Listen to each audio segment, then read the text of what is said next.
Assalamualaikum semuanya. Bagaimana kabar kalian? Semoga selalu diberi kesehatan dan dimudahkan rezekinya oleh Allah. Amin ya robbal alamin.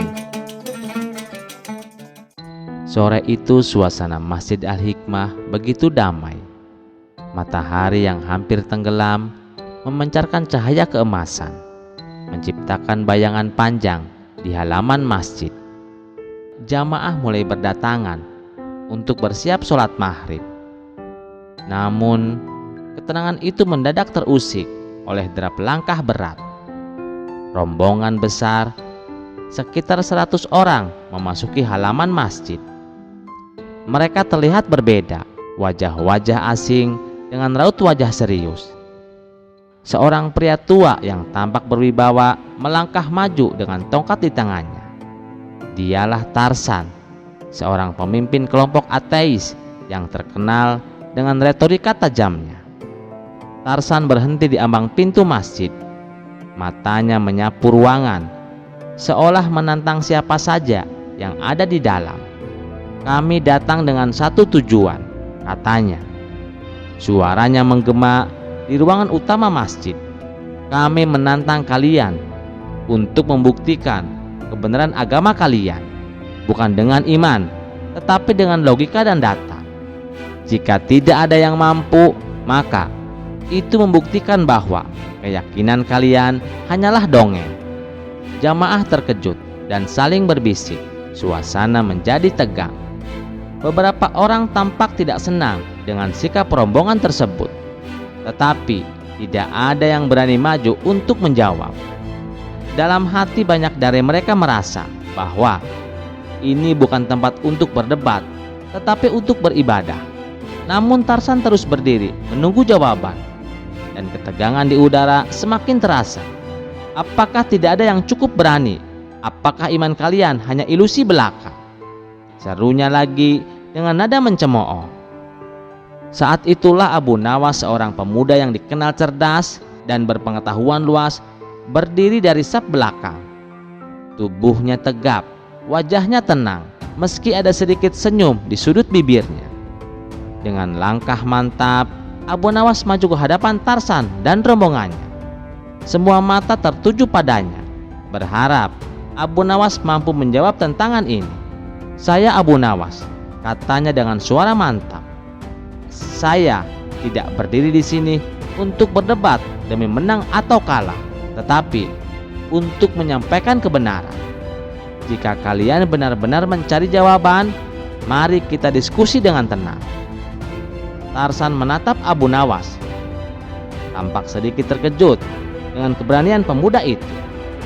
Namun ia segera menguasai diri dan berkata, "Baiklah Abu Nawas, tapi ingat, kami tidak akan menerima jawaban yang hanya berupa dogma atau keyakinan buta. Logika dan data adalah satu-satunya yang bisa diterima." Rombongan di belakang Tarsan berbisik kecil, seolah mereka yakin bahwa tidak ada seorang pun yang dapat melawan argumen mereka. Para jamaah masjid mulai berkumpul di sekitar mereka, menciptakan lingkaran besar. Suasana semakin mencekam, tapi Abu Nawas tetap tenang. Ia duduk bersila di lantai, mengisyaratkan kepada Tarsan dan rombongannya untuk melakukan hal yang sama. "Sebelum kita mulai," kata Abu Nawas dengan tenang, "saya ingin mengingatkan bahwa tujuan diskusi ini bukan untuk saling menjatuhkan, tetapi untuk mencari kebenaran. Apakah kalian setuju?" Tarsan mengangguk dengan angkuh. "Tentu saja, tapi ingat, kami tidak mencari penghibur emosional, hanya fakta yang berbicara." Abu Nawas memandang Tarsan dengan tatapan yang lembut, tetapi penuh keyakinan. "Baiklah, maka dengan nama Allah kita mulai," katanya. Jamaah yang menyaksikan menahan nafas, merasakan bahwa ini bukan sekedar debat, tetapi momen penting yang akan menentukan lebih sekedar argumen. Tarsan memulai debat dengan suara tegas, seolah ingin menunjukkan keunggulannya sejak awal. "Baiklah Abu Nawas, jika Tuhan kalian itu benar-benar ada, mengapa dia tidak terlihat? Bukankah sesuatu yang nyata harus bisa dilihat atau dirasakan langsung? Atau jangan-jangan dia hanya hasil dari imajinasi manusia belaka? Suara bergema di ruangan membuat beberapa jamaah terlihat gelisah. Abu Nawas dengan wajah tenang tersenyum kecil. Ia memulai jawabannya dengan tersenyum lembut tetapi penuh keyakinan.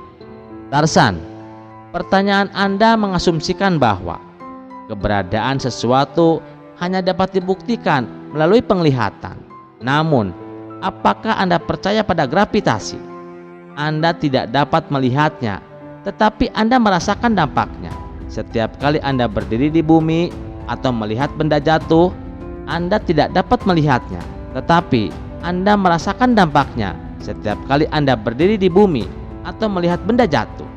Sama seperti gravitasi, Tuhan tidak terlihat oleh mata, tetapi tanda-tanda keberadaannya ada di mana-mana. Rombongan Tarsan tampak sedikit terkejut dengan perumpamaan itu. Namun Tarsan tidak menyerah, ia menyela. Tapi gravitasi bisa dibuktikan dengan eksperimen ilmiah. Apakah kalian memiliki bukti seperti itu untuk Tuhan kalian? Abu Nawas menatap Tarsan, lalu berkata dengan suara yang mantap, tentu saja bukti keberadaan Tuhan dapat ditemukan dengan tanda-tanda yang Dia tinggalkan di alam semesta. Lihatlah bagaimana langit yang luas berdiri tanpa tiang, bagaimana bumi berputar dengan kecepatan yang sempurna, bagaimana kehidupan terbentuk dari sesuatu yang sebelumnya mati. Dalam Al-Quran surat Al-Mulk ayat 3, Allah berfirman, yang telah menciptakan 7 langit berlapis-lapis. Kamu sekali-kali tidak melihat pada ciptaan Tuhan yang Maha Pemurah sesuatu yang tidak seimbang. Maka lihatlah berulang-ulang, adakah kamu melihat sesuatu yang tidak seimbang? Semua ini adalah bukti bagi orang-orang yang mau berpikir. Rombongan Tarsan mulai terlihat sedikit bingung, tetapi Tarsan tetap mempertahankan sikapnya. Itu hanya kata-kata dalam kitab suci kalian. Bagaimana saya bisa yakin bahwa itu bukan hanya karangan manusia? Bukankah banyak kitab kuno yang juga mengklaim hal serupa? Abu Nawas tersenyum lagi. Tarsan, apakah Anda tahu bahwa Al-Quran diturunkan lebih dari 1400 tahun yang lalu? Namun, di dalamnya banyak ayat yang sesuai dengan ilmu pengetahuan modern. Contohnya, dalam surat Al-Anbiya ayat 30, Allah berfirman, dan apakah orang-orang kafir tidak mengetahui bahwa langit dan bumi itu keduanya dahulu adalah sesuatu yang padu, kemudian kami pisahkan keduanya? Bukankah ini sesuai dengan teori Big Bang yang baru ditemukan pada abad ke-20? Tarsan tampak terkejut, tetapi ia segera menyembunyikan ekspresinya dengan senyum sinis. Baiklah kalau begitu, jika Tuhan kalian benar-benar ada dan maha kuasa, mengapa Dia membiarkan begitu banyak penderitaan di dunia? Bukankah itu bertentangan dengan sifatnya yang maha pengasih? Abu Nawas menatap Tarsan dengan tatapan lembut. Penderitaan yang Anda sebutkan bukanlah bentuk ketidakhadiran Tuhan, tetapi bagian dari ujian kehidupan. Dalam surat Al-Baqarah ayat 155, Allah berfirman, dan sesungguhnya akan kami berikan cobaan kepadamu dengan sedikit ketakutan, kelaparan, kekurangan harta, jiwa, dan buah-buahan. Dan sampaikanlah kabar gembira kepada orang-orang yang sabar. Tuhan mengizinkan ujian terjadi untuk menguji keimanan manusia dan memberikan hikmah di baliknya, seperti seorang guru yang menguji muridnya. Ujian bukan berarti guru itu jahat, melainkan ingin melihat muridnya berkembang dan berhasil. Seorang rombongan Tarsan berdiri dan berseru, itu terlalu abstrak. Jika Tuhan Maha Kuasa, mengapa Dia tidak mencegah kejahatan sejak awal? Abu Nawas menjawab dengan tenang, kebebasan memilih adalah karunia Tuhan kepada manusia. Jika Tuhan memaksakan kebaikan, maka manusia tidak lagi menjadi makhluk yang bertanggung jawab atas perbuatannya. Dalam Al-Quran surat Al-Kahfi ayat 29, Allah berfirman, dan katakanlah, kebenaran itu datang dari Tuhanmu. Maka barang siapa yang ingin beriman, hendaklah ia beriman, dan barang siapa yang ingin kafir, biarlah ia kafir. Kejahatan terjadi karena manusia menyalahgunakan kebebasan ini, tetapi Tuhan tetap memberi waktu bagi mereka untuk bertaubat dan kembali. Tarsan terlihat terdiam sejenak, seolah mencoba mencerna kata-kata Abu Nawas. Jamaah di sekeliling mereka mulai merasa bingung dengan cara Abu Nawas menjawab setiap pertanyaan dengan tenang dan penuh logika. Namun Tarsan tidak mau menyerah begitu saja. Tapi jika Tuhan kalian itu satu, mengapa ada begitu banyak agama yang mengklaim sebagai jalan yang benar? Apakah itu tidak membingungkan? Abu Nawas tersenyum lagi. Manusia adalah makhluk yang diberikan akal dan diberikan kebebasan untuk mencari kebenaran. Namun tidak semua orang menggunakan akal dan hati nurani yang benar. Dalam surat Al-Baqarah ayat 256 Allah berfirman, "Tidak ada paksaan untuk masuk agama Islam. Sesungguhnya sudah jelas-jelas yang benar daripada jalan yang salah." Tidak ada paksaan untuk masuk agama Islam. Sesungguhnya sudah jelas jalan yang benar daripada jalan yang salah. Islam mengajarkan bahwa kebenaran itu satu, tetapi manusia sendirilah yang sering membuatnya kabur karena kesombongan atau ketidaktahuan. Suasana menjadi hening sejenak. Para jamaah yang sebelumnya khawatir kini mulai merasa percaya diri. Sementara Tarsan tampak gelisah, tetapi ia belum menyerah. "Baiklah Abu Nawas, jawabanmu cukup menarik, tapi kita akan lihat apakah kau bisa menjawab pertanyaan berikutnya," katanya dengan nada menantang. Abu Nawas tetap tersenyum. "Silahkan Tarsan, kita di sini untuk mencari kebenaran, bukan untuk menang atau kalah," katanya dengan suara yang lembut namun penuh ketegasan. Debat masih jauh dari selesai, tapi tanda-tanda awal sudah mulai terlihat. Para jamaah kini melihat bahwa kebenaran jika disampaikan dengan ilmu dan hikmah tidak hanya mampu menenangkan hati yang gelisah, tetapi juga menggoyahkan argumen-argumen yang semula tampak tak terkalahkan. Debat berlanjut dengan ketegangan yang semakin terasa. Kali ini seorang pria dari kelompok Tarsan berdiri. Wajahnya tampak percaya diri, seakan ia telah menemukan celah untuk menjatuhkan argumen Abu Nawas. Dengan suara lantang ia bertanya, "Abu Nawas, jika Adam adalah manusia pertama sebagaimana yang disebutkan agama kalian, lalu bagaimana Anda menjelaskan keberadaan manusia purba? Bukti fosil menunjukkan bahwa manusia telah berevolusi selama jutaan tahun. Apakah agama kalian mengabaikan fakta ini?" Abu Nawas menatap pria itu dengan senyum tenang. Ia memulai dengan pertanyaan balik.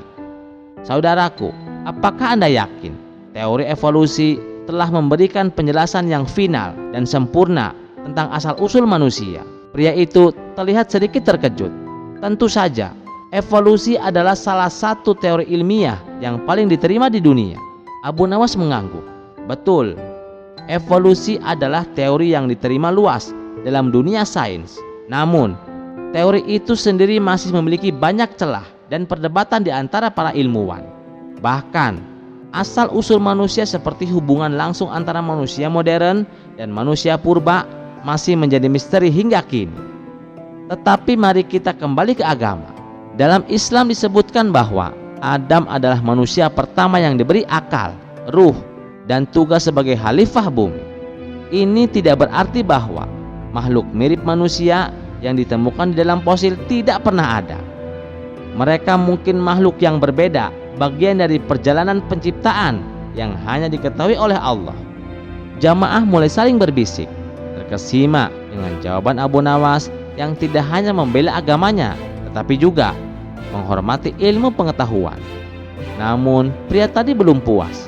Tapi bukankah itu hanya cara untuk menghindari? Jika manusia pertama adalah Adam, mengapa fosil manusia purba seperti Homo erectus ada? Abu Nawas menjawab dengan lembut. Islam tidak memberikan rincian tentang makhluk sebelum Adam, tetapi tidak ada satupun ayat dalam Al-Quran yang bertentangan dengan fakta ilmiah tentang keberadaan mereka.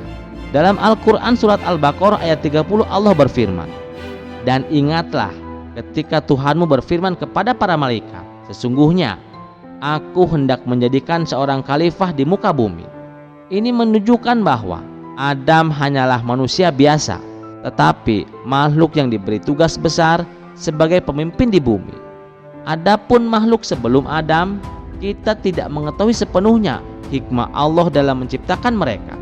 Tetapi itu tidak membatalkan keberadaan mereka sebagai manusia pertama yang kita kenal.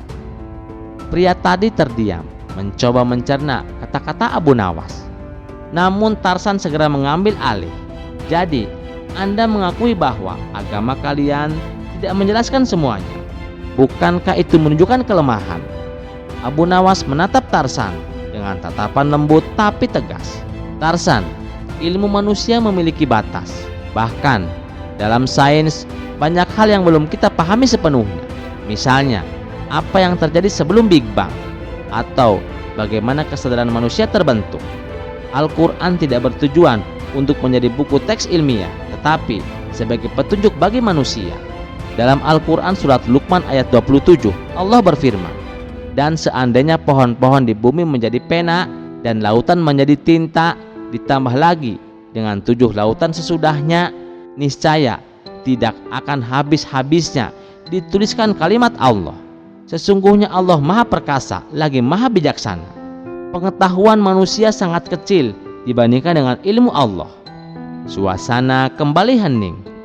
Jamaah masjid mulai merasa bahwa setiap jawaban Abu Nawas tidak hanya menjawab pertanyaan, tetapi juga membawa kedamaian. Namun Tarsan belum selesai. Kali ini ia mencoba menyudutkan Abu Nawas dengan nada yang lebih tajam. "Kalau begitu, mengapa Tuhan kalian menciptakan manusia dengan segala kelemahannya? Bukankah Dia bisa menciptakan makhluk yang sempurna sejak awal?" Abu Nawas menghela nafas lalu menjawab, "Kesempurnaan bukan berarti tanpa kelemahan, tetapi sesuai dengan tujuan penciptaan. Manusia diciptakan dengan kelemahan agar mereka belajar, berkembang, dan mencari kebenaran. Dalam Quran surat At-Tin ayat 4 Allah berfirman, "Sesungguhnya kami telah menciptakan manusia dalam bentuk yang sebaik-baiknya. Kelemahan kita adalah bagian dari rencana Allah agar kita mengenal diri kita sendiri dan akhirnya mengenal Sang Pencipta." Seorang dari rombongan Tarsan yang lebih muda berdiri. Dengan nada skeptis ia bertanya, "Bagaimana Anda bisa yakin bahwa semua itu benar?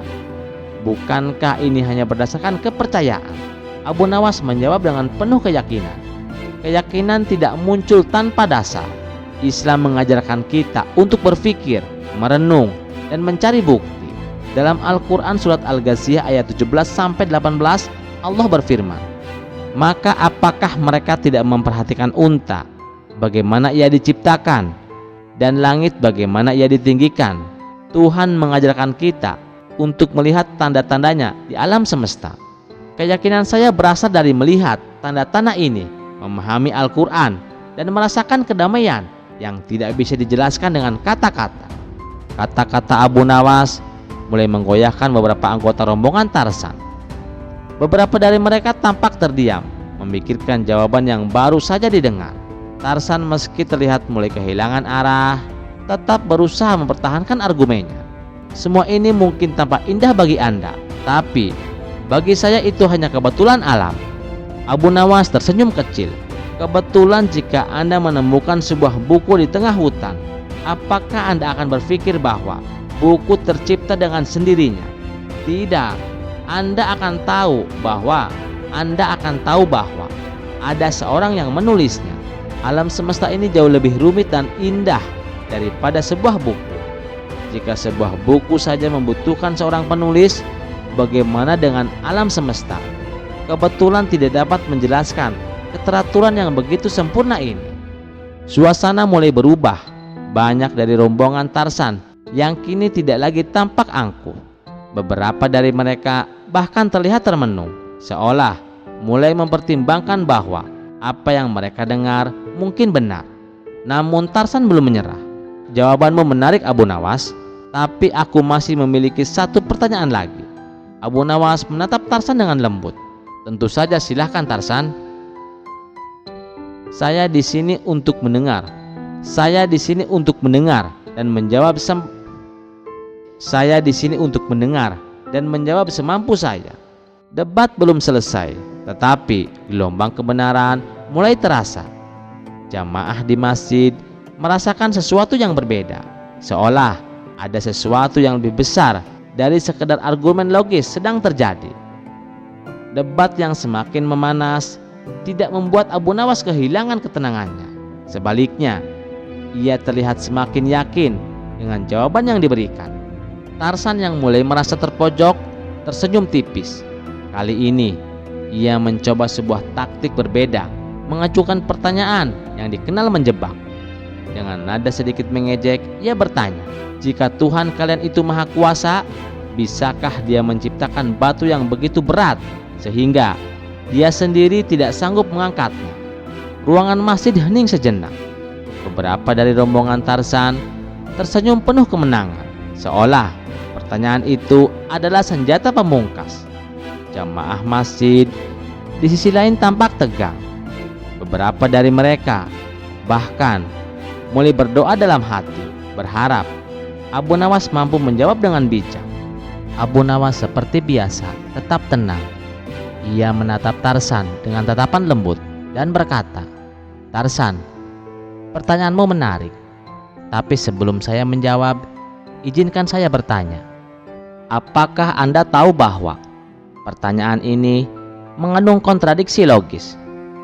Tarsan sedikit tersentak, tetapi berusaha menyembunyikan keterkejutannya.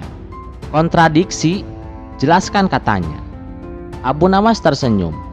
Kekuasaan Tuhan dalam Islam tidak berarti melakukan hal-hal yang mustahil secara logis, seperti menciptakan lingkaran yang bersudut atau membuat sesuatu yang ada dan tidak ada secara bersamaan. Pertanyaan Anda tentang batu yang tidak bisa diangkat oleh Tuhan adalah sebuah paradoks. Tuhan tidak dibatasi oleh logika manusia, tetapi Dia juga tidak bertindak di luar hikmahnya. Allah Maha Kuasa untuk menciptakan segala sesuatu yang mungkin dan sesuai dengan kehendaknya. Jadi pertanyaan itu bukanlah tentang kekuasaan Tuhan, tetapi tentang batasan logika manusia yang mencoba menjelaskan sesuatu yang tidak bisa dijelaskan. Beberapa anggota rombongan Tarsan tampak bingung, sementara sebagian lainnya mulai mengangguk-angguk kecil. Mereka terlihat mulai menyadari kelemahan dan pertanyaan tersebut. Namun Tarsan belum menyerah. "Baiklah, mungkin pertanyaan ini dianggap paradoks. Tapi kalau begitu, bagaimana Anda menjelaskan semua kejahatan yang terjadi di dunia ini? Jika Tuhan kalian Maha Kuasa dan Maha Pengasih, mengapa Dia membiarkan penderitaan, perang, dan kematian terjadi?" Abu Nawas menghela napas panjang, lalu menjawab dengan suara lembut tetapi penuh kekuatan. "Pertanyaan Anda adalah pertanyaan banyak orang yang berjuang memahami hikmah di balik penderitaan. Allah menciptakan kehidupan sebagai ujian. Sebagaimana disebutkan dalam Quran surat Al-Mulk ayat 2, Allah berfirman, "Yang menciptakan mati dan hidup untuk menguji kamu. Siapa di antara kamu yang lebih baik amalnya?" Kejahatan dan penderitaan adalah bagian dari ujian itu. Mereka mengajarkan kita untuk menghargai kebaikan, mencari keadilan, dan bersabar. Tarsan menggelengkan kepala. "Jadi, Tuhan menciptakan manusia untuk menderita. Apakah itu adil?" Abu Nawas tersenyum kecil. "Tuhan tidak menciptakan manusia untuk menderita, tetapi untuk belajar dan berkembang." Dalam Quran surat Al-Baqarah ayat 286, Allah berfirman, "Allah tidak membebani seseorang, melainkan sesuai dengan kesanggupannya." Segala sesuatu yang kita hadapi dalam hidup ini telah diukur dengan sempurna oleh Allah. Bahkan dalam penderitaan ada hikmah yang bisa dilihat oleh mereka yang sabar dan mau merenung. Seorang anggota rombongan Tarsan yang sejak tadi diam akhirnya angkat bicara. "Tapi jika Tuhanmu Maha Kuasa, Mengapa ia tidak menghentikan kejahatan itu? Bukankah dia bisa memaksa semua orang untuk berbuat baik? Abu Nawas menatap pria itu dengan tatapan penuh kasih. Saudaraku, jika Tuhan memaksa kita berbuat baik, maka kita tidak lagi menjadi manusia. Kita hanya akan menjadi robot tanpa kehendak bebas. Kehendak bebas adalah anugerah terbesar yang Allah berikan kepada manusia. Quran Surat Al-Kahfi ayat 29 Allah berfirman, "Dan katakanlah, kebenaran itu datang dari Tuhanmu. Maka barang siapa yang ingin beriman, hendaklah ia beriman. Dan barang siapa yang ingin kafir, biarlah ia kafir." Tuhan memberikan kita kebebasan untuk memilih jalan yang benar atau salah, tetapi Dia juga memberikan kita petunjuk agar kita tidak sesat. Perlahan suasana di masjid mulai berubah. Beberapa dari rombongan Tarzan tampak semakin ragu dengan pandangan mereka sebelumnya. Bahkan beberapa dari mereka mulai mengangguk kecil, seolah setuju dengan jawaban Abu Nawas. Namun Tarzan tetap bertahan. "Jadi, menurutmu kejahatan adalah pilihan manusia? Bagaimana dengan bencana alam? Apakah itu juga kesalahan manusia?" Abu Nawas menjawab dengan lembut, "Bencana alam bukanlah bentuk kejahatan, tetapi bagian dari keseimbangan alam yang diciptakan Allah." Dalam Quran Surat Ar-Rum ayat 41 Allah berfirman, "Telah tampak kerusakan di darat dan di laut, disebabkan karena perbuatan tangan manusia." Allah menghendaki agar mereka merasakan sebagian dari akibat perbuatan mereka, agar mereka kembali ke jalan yang benar. Banyak bencana alam yang terjadi karena kerusakan yang kita lakukan terhadap bumi ini. Tetapi bahkan dalam bencana ada hikmah yang mengingatkan kita akan kelemahan kita sebagai manusia. Tarzan terdiam sejenak. Wajahnya yang tadinya penuh keyakinan mulai berubah. Ia tampak mulai kehabisan argumen.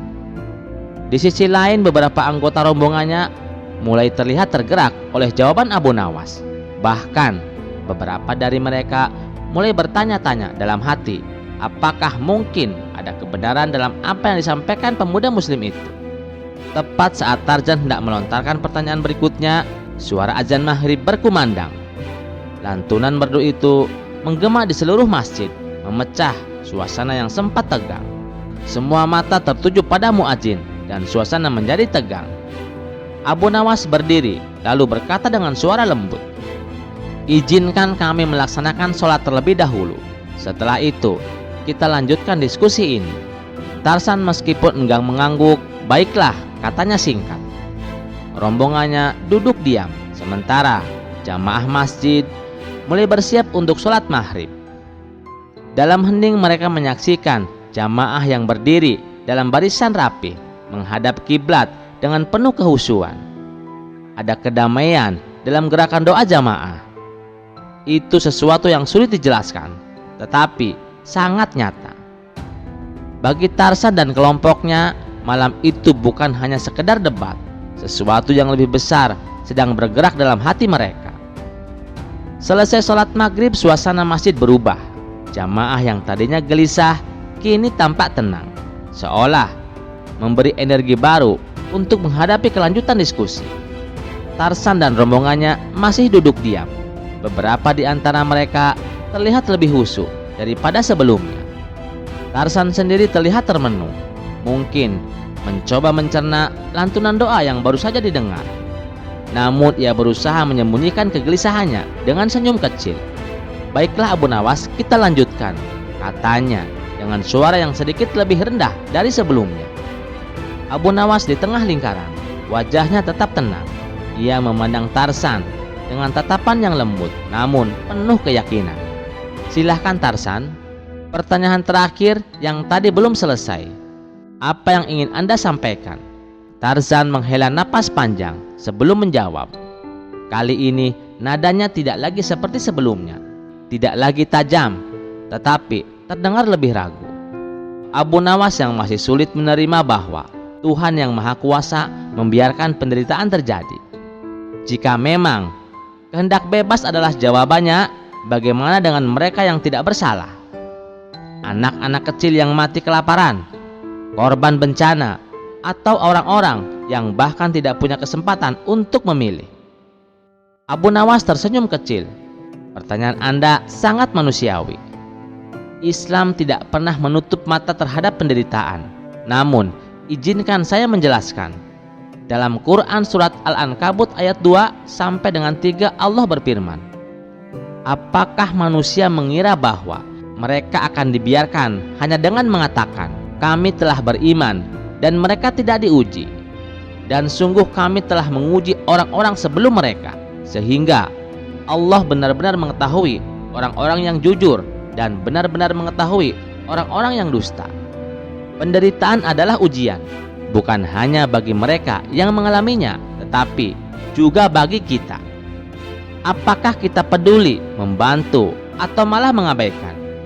Itulah pertanyaan besar yang akan dijawab di akhirat.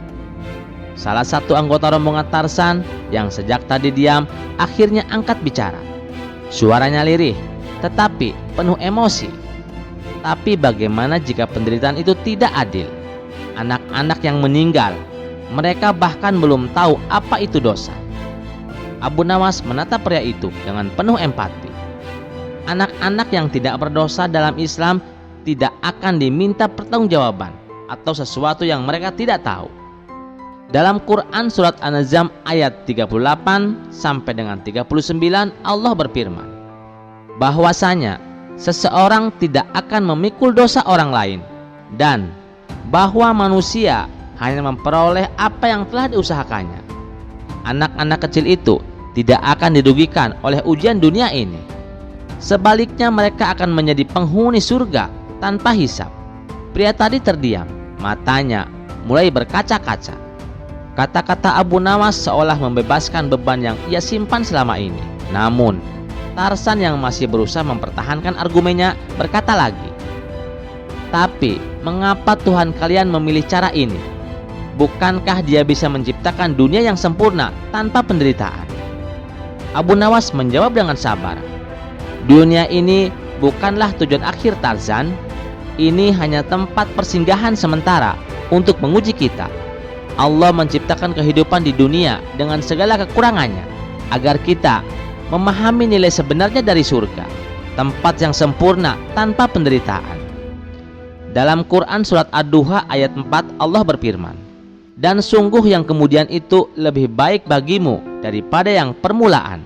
Dunia ini hanyalah ujian sementara. Surga adalah balasan bagi mereka yang lulus. Suasana di masjid menjadi hening. Beberapa anggota rombongan Tarsan mulai terlihat menunduk, seolah mencoba menyembunyikan emosi mereka. Tarsan sendiri mulai kehilangan cengkramannya pada sebuah argumen yang ia banggakan. Namun, ia masih mencoba mempertahankan sikapnya. Lalu bagaimana Anda bisa yakin bahwa surga itu nyata? Bukankah itu hanya janji kosong untuk membuat manusia tunduk? Abu Nawas tersenyum, kali ini lebih lebar. Surga adalah janji Allah dan janjinya tidak pernah meleset. Dalam Quran surat Az-Zumar ayat 20 Allah berfirman, tetapi orang-orang yang bertakwa kepada Tuhannya, mereka mendapatkan tempat-tempat yang tinggi. Dibangun pula tempat-tempat yang tinggi, yang di bawahnya mengalir sungai-sungai. Itulah janji Allah.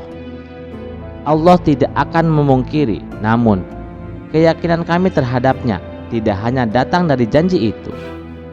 Kami merasakannya dalam hati kami, dalam keadaan damai yang muncul setiap kali kami mendekatkan diri kepada Allah. Jika Anda ingin memahami, cobalah sendiri. Dekati Dia dan lihatlah bagaimana hati Anda berubah.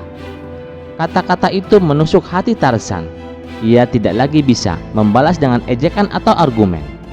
Sesuatu di dalam dirinya mulai bergolak, sesuatu yang belum pernah ia rasakan sebelumnya. Ia menunduk terdiam. Suasana masjid kembali hening, hanya terdengar hembusan nafas dari mereka yang hadir. Tiba-tiba dari arah belakang, salah seorang anggota rombongan Tarsan berdiri. Dengan suara bergetar, ia berkata, Abu Nawas, aku datang ke sini sebenarnya untuk mencari kelemahan agamamu. Tetapi sekarang aku justru menemukan sesuatu yang selama ini hilang dari hidupku. Aku ingin tahu lebih banyak tentang Islam. Bisakah kau membimbingku?" Mata Abu Nawas mulai berkaca-kaca, tetapi ia tetap tersenyum. "Tentu saja saudaraku, Islam adalah agama rahmat bagi seluruh alam. Siapapun yang ingin mencari kebenaran, itu selalu terbuka lebar." Melihat itu, beberapa anggota rombongan lainnya mulai berdiri satu persatu. Mereka mengucapkan hal serupa, mengakui bahwa argumen Abu Nawas tidak hanya masuk akal, tetapi juga menyentuh hati mereka. Akhirnya Tarsan pun berdiri. Wajahnya yang tadinya penuh dengan keangkuhan, ini berubah menjadi penuh dengan rasa haru. Dengan suara berat, ia berkata, "Aku harus mengakui Abu Nawas. Apa yang kau katakan telah menggoyahkan seluruh keyakinanku. Aku tidak tahu apakah aku siap untuk berubah. Tetapi aku tahu bahwa aku telah kalah." Abu Nawas berdiri, menepuk bahu Tarsan. "Tarsan, tidak ada yang kalah di sini. Ini bukan tentang menang atau kalah, tetapi tentang menemukan jalan menuju kebenaran. Jika Anda mau, saya akan membimbing Anda untuk mengenal lebih dalam." Malam itu lebih dari setengah rombongan Tarsan menyatakan diri mereka sebagai mu'alaf, mengucapkan syahadat dengan penuh rasa haru.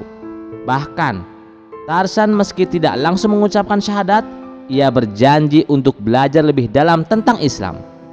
Jamaah masjid menyaksikan momen haru tersebut dengan air mata kebahagiaan. Suara adzan Isya menggema, menutupi malam yang penuh keajaiban dan hidayah. Bagi Abu Nawas, tugasnya belum selesai. Namun, ia tahu malam itu telah menjadi awal bagi perubahan besar bagi banyak orang. Malam yang tenang di Masjid Al-Hikmah menjadi saksi bagi perubahan besar yang tidak pernah terduga sebelumnya. Dengan suara bergetar, seorang pria dari rombongan Tarsan berdiri mengusap air mata yang tak lagi dapat ditahan. Ia memandang Abu Nawas dengan penuh haru dan berkata, "Abu Nawas, setelah mendengar semua ini, aku merasa kosong jika kembali tanpa membawa apa yang kau miliki. Ajarkan aku untuk mengenal Tuhan yang kau sembah. Aku ingin mengucapkan syahadat." Abu Nawas mengangguk dengan penuh kehangatan, lalu berdiri di samping pria itu. Jamaah yang berkumpul menyaksikan dengan mata berkaca-kaca, sementara pria itu mengikuti ucapan Abu Nawas. "Aku bersaksi bahwa tiada Tuhan selain Allah, dan aku bersaksi bahwa Muhammad adalah utusan Allah." Suaranya terdengar lirih tetapi penuh dengan keyakinan. Ketika kalimat terakhir selesai diucapkan, tangis haru pecah dari banyak jamaah. Pria itu jatuh tersimpuh mencium lantai masjid dengan penuh rasa syukur. Melihat itu, beberapa anggota rombongan lainnya ikut berdiri satu persatu. Mereka menyatakan keinginan yang sama, hingga Tarsan sendiri terlihat tersentuh. Akhirnya, dengan Abu Nawas memimpin seluruh rombongan yang bersedia mengucapkan syahadat, berdiri bersama-sama. Dengan lantang dan penuh emosi, mereka mengulang ucapan Abu Nawas. "Aku bersaksi bahwa tiada Tuhan selain Allah, dan aku bersaksi bahwa Muhammad adalah utusan Allah." Setelah kalimat itu selesai, gema takbir terdengar dari seluruh jamaah. "Allahu Akbar, Allahu Akbar, Allahu Akbar." Air mata mengalir tanpa henti di wajah mereka yang menyaksikan, menyadari betapa besar karunia Allah Subhanahu wa Ta'ala.